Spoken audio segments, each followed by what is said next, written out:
This car started life as a 1970 Clubman Estate. It's pretty obvious that the front end has been altered to look like a standard round-nosed Mini. A man in the Dallas area in Texas commissioned this car from M-Tech in the UK. The proprietor there is a man named Michael Waterjohns. You can find him on his Facebook page or on his website to see other examples of his work. He's done about 5 or 6 of these woody wagons. For some reason it's called a Morris Countryman instead of a Morris Traveler. The wood kit was added after the car was given a complete rotisserie restoration. Any corroded metal found in the structure was removed. New metal was welded in. All the welds were ground down.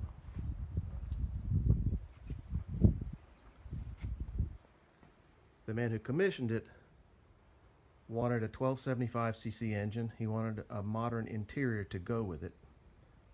Mainly he wanted the roll-up windows, which is what you get with a Countryman Estate. The interior is from a 1993 Countryman, excuse me, a 1993 Mayfair Mini.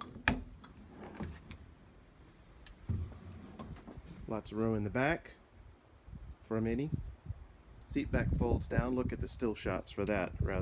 It's actually pretty simple to fold down. There's a little lever you pull out on either end, and then the seat drops forward after you flip forward the seat cushion. You don't slam these doors. Nice straight bodywork. The color is called almond green. Not sure what this has to do with almonds. It's got the side marker lights that I suppose were probably required in 1970 when the shell was built. I'm not sure about that. It's got a later style Mini emblem on the front. It's got the twist knobs, quick release for the grill, although it does require also 4 Phillips head screws to be removed. But it's easy to get to the distributor and oil cooler and oil filter and that sort of thing. The distributor is an electronic type that came on the car that was one of the donors for this. So it's got the 3-dial dash. It's got the eyeball vents.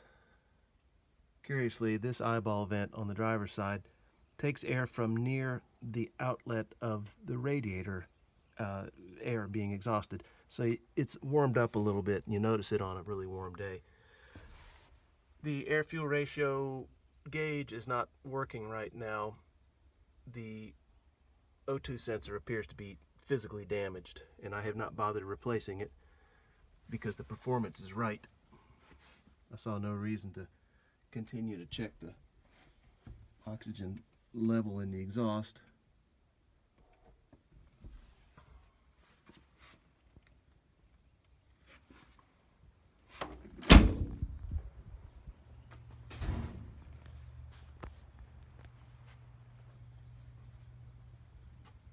Body panels are nice and straight. I do have one little spot here, a little chip, little tiny ding. Oh, right about there. I don't know if you can make, there it is.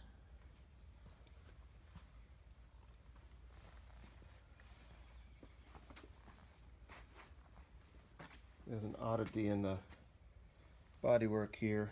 This lines up nicely. This one's set back just a little bit. I'm not sure what happened there. That must have happened during the rebuild process.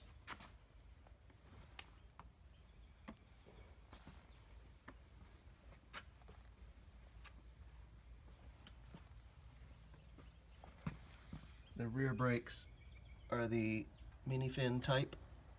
Let's see if we can get a little light. There you go, aluminum.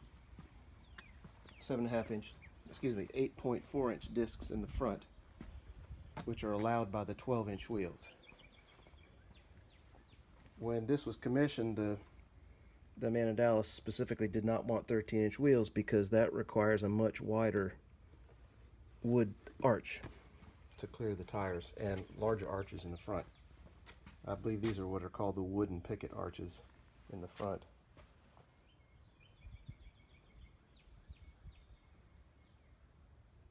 The speedometer reads fairly accurately. It's not off by more than, say, 1.5 miles per hour at 60. The fuel gauge reads ridiculously low.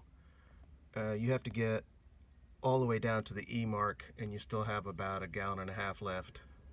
And this is a fairly small tank. Clock works. That may be the source of the power drain. Voltmeter, oil pressure gauge all work fine. Oil temperature gauge works fine. Air fuel ratio meter is not working now, although it does have power to it. The heater works fine. All the way out is heater. This is the choke knob.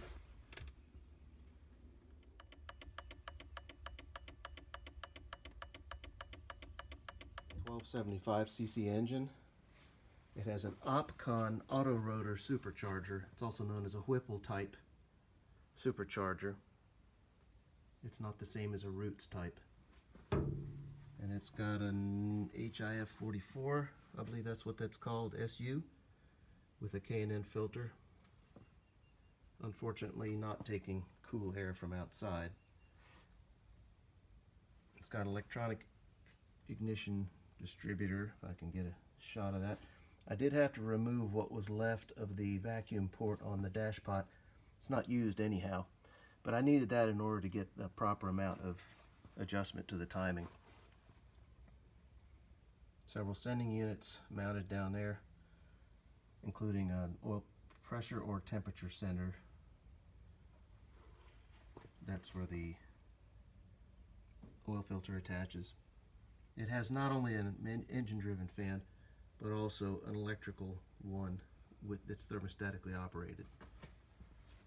On the back side of the supercharger, you can see that little reservoir, and that just, the level inside there is the same as the level in the tank. There's no real circulation, but it does add to the capacity and allows you to check the level in case you want to keep the battery charged up. I've got one of these hooked up. The battery does lose charge if you leave it too long. I still haven't gotten to the bottom of that yet. The battery tested fine. The previous owner told me the starter motor tested fine. It cranks over fine. So I believe there's current leakage somewhere. I just haven't identified where it is. You can see by the ridges in the roof that this is not an early round nose Mini. Okay, I'm going to do a cold start now. It hasn't been run in a couple of days. Neutral.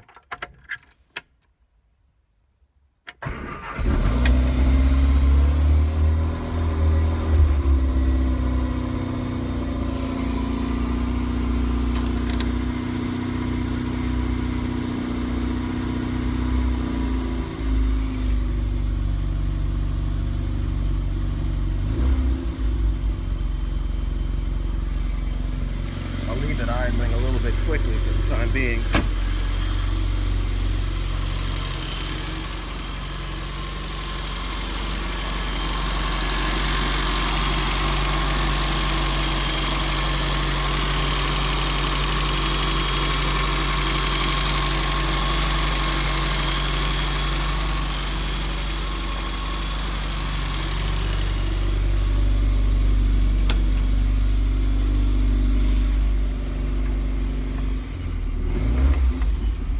Hear the turbo whistle just a little bit. Excuse me, the supercharger whistle.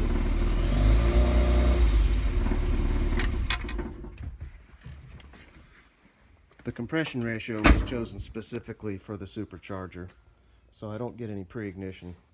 And the whole profile of the camshaft supercharger setup is to give lots of mid-range power.